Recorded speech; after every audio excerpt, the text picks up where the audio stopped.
आज का टॉपिक है प्राइस डिस्क्रिमिनेशन, जिसे मूल्य विभेदीकरण कहते हैं। मूल्य विभेदीकरण के अंतर्गत विक्रेता विभिन्न क्रेताओं से अपनी वस्तु के लिए अलग अलग मूल्य वसूलता है और ऐसा केवल एकाधिकारी ही कर सकता है, क्योंकि उसे मार्केट पे पूरा एकाधिकार है। तो मूल्य विभेदीकरण, प्राइस डिस्क्रिमिनेशन, तो के कितने टाइप्स का मूल्य विभेदीकरण, एक एकाधिकारी कितने प्रकार से अपनी वस्तुओं के लिए मूल्य विभेदीकरण कर सकता है। तो यहाँ हम पहले जानेंगे कि टाइप्स ऑफ प्राइस डिस्क्रिमिनेशन। तो पीगू के अनुसार प्राइस डिस्क्रिमिनेशन के 3 टाइप्स है। एकाधिकारी अपनी वस्तु के लिए विभिन्न कीमत जो वसूलता है वह 3 प्रकार से कर सकता है। पहला को कहते हैं कि first degree of price discrimination, दूसरा second degree of price discrimination और तीसरा third degree of price discrimination. एकाधिकारी first degree of price discrimination के अंतर्गत वो क्या करता है कि उपभोक्ता के सामर्थ्य को देखता है कि किस और उसके सामर्थ्य के आधार पर वह अपनी वस्तु का कीमत वसूल लेता है। जैसे आप लोग को एक साधारण सा हम एग्जाम्पल दे सकते हैं कि कोई वकील है, वो देखता है कि हमारा जो क्लाइंट है उसकी सामर्थ्य क्या है और उसके अनुसार पे वो अपने फीस को बढ़ा घटा सकता है। तो इस तरह फर्स्ट डिग्री के लिए वो क्या करता है कि एकाधिकारी अपनी वस्तु और सेवाओं के लिए अलग अलग व्यक्तियों से अलग अलग मूल्य वसूल सकता है। दूसरी जो है second degree of price discrimination, इसमें एकाधिकारी अपने क्रेताओं को विभिन्न वर्गों में बांट देता है और विभिन्न वर्गों से अलग अलग मूल्य वसूल लेता है। जैसे upper classes and lower classes, एक ही सेवा के लिए बस से जाना है तो बस के लिए अपर क्लासेस कर देगा कुछ क्लासेस को और उससे अधिक मूल्य वसूलेगा, लोअर क्लासेस के टिकट के लिए थोड़ी सी कम मूल्य वसूलेगा। तो ये क्या करता है कि विभिन्न वर्गों में बांटकर वो प्राइस डिस्क्रिमिनेशन करता है। और third degree of price discrimination में एकाधिकारी मांग की लोच को ध्यान में रखता है कि उसकी वस्तु की बाजार में मांग की लोच कैसा है। मांग की लोच अगर कम है तो वह अधिक अपनी वस्तु की ऊंची कीमत वसूलता है, और यदि मांग की लोच अधिक है तो वो देखता है कि हमारी वस्तुएं यहाँ नहीं बिकेगी, तो अधिक कीमत पर वो अपनी वस्तु की कम मूल्य रखता है। तो इस तरह प्राइस डिस्क्रिमिनेशन पीगू के अनुसार 3 टाइप्स के हो सकते हैं। अब ये है कि क्या कंडीशन है, कुछ तो कंडीशंस है जिसमें प्राइस डिस्क्रिमिनेशन जो है वो किया जा सकता है।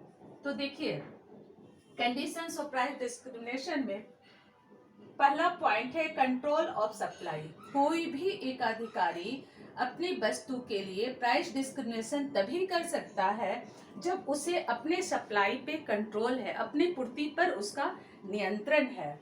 दूसरा सिचुएशन है कि सेपरेशन ऑफ मार्केट्स। वो विभिन्न मार्केट में जहां वो कीमत विभेदीकरण करता है वो मार्केट की दूरियां होनी चाहिए, नहीं तो कीमत विभेदीकरण संभव नहीं होगा। सपोज दैट जैसे 2 मार्केट में वो अपनी वस्तु को बेच रहा है, दोनों मार्केट की दूरी अगर नजदीक है तो कोई भी क्रेता क्या करेगा कि इस मार्केट में वस्तु को ना खरीद के वो अगले मार्केट में चला जाएगा जहां वो वस्तु कम कीमत में मिल रही है। तो सेपरेशन ऑफ मार्केट्स इसकी दूसरा कंडीशन है। तीसरा कंडीशन है कंज्यूमर पिक्युलरिटीज।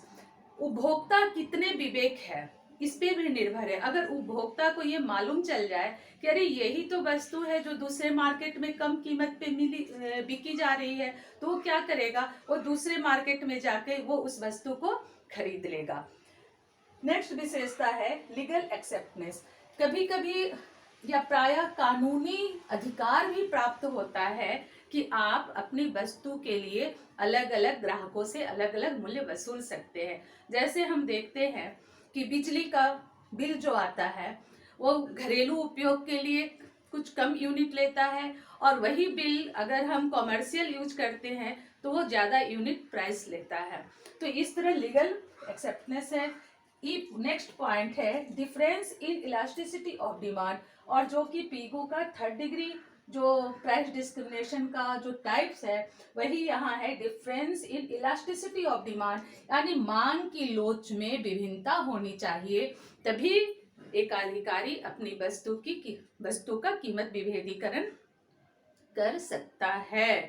तो यहाँ हम ये कंडीशन को जानते हुए अब आगे प्रश्न ये होता है कि ठीक है, कीमत विभेदीकरण कब संभव तथा कब लाभप्रद होगा। तो ये संभव और लाभप्रद में दो स्थिति होना जरूरत है। एक पहला स्थिति संभव और लाभदायक में कि मार्केट का पृथक्करण, अगर मार्केट का पृथक्करण नहीं है, मार्केट की दूरियां नजदीक है कि एक क्रेता आसानी से दूसरे मार्केट में जा सकते हैं, तो कीमत विभेदीकरण संभव नहीं होगा। इसलिए संभव तभी होगा जब पहला कंडीशन पूरा करेगा कि मार्केट का ये जो है सेपरेशन ऑफ मार्केट ये होनी चाहिए। और दूसरा कंडीशन है कि मांग की लोच की विभिन्नता, difference in elasticity of demand, difference in elasticity of demand. तो कब संभव और लाभकारी है, इसके लिए ये दो कंडीशन होना बहुत जरूरी है। अब नेक्स्ट हम बताएंगे कि एक एकाधिकारी कैसे मूल्य का निर्धारण करेगा या फर्म का संतुलन कैसे होगा। कीमत विभेदीकरण के अंतर्गत एकाधिकार कैसे उत्पादन की मात्रा का निर्धारण करेगा कि उसे अधिक से अधिक लाभ प्राप्त होगा।